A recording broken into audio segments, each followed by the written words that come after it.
Doctor BR Ambedkar గారు ఇచ్చిన vote చాలా విలువైనది. ఆ ఓటు నీ చేతిలో ఉంటుంది. నిన్ను ఎవ్వరు చూడరు, నీవెవరికి ఇష్టమని కూడా అక్కడ తెలియదు.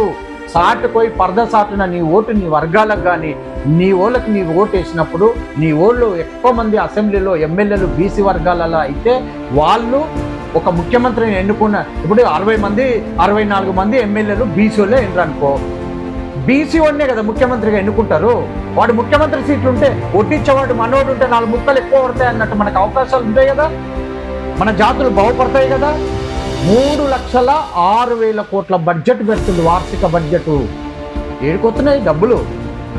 బీసీలకు 2,800 కోట్లు 3,000 కోట్లు కూడా ఇవ్వట్లేదు. పెట్టుకం మాత్రం 9,000 కోట్లు బీసీలకు అని పెడుతుండ్రు. అదే బీసీలకు రాజ్యాధికారం వస్తే ఖచ్చితంగా 70-80-90 కోట్లు కాదు, 90,000 కోట్లు కాదు, 1,00,000 కోట్లైనా బడ్జెట్ పెట్టొచ్చు. అర్థం చేసుకోండి బీసీ సోదరులారా, అర్థం చేసుకోండి. ఒకే తాటిపైకి రండి. ఎవరైతే బీసీల కోసం స్పందిస్తారో వాళ్ళకి ఎంకరేజ్మెంట్ ఇవ్వండి. 2% బీసీలకు 42% సాధించే వరకు మేము పట్టు వదలని విక్రమార్కుల్లా మేము పోరాడుతూనే ఉంటాము.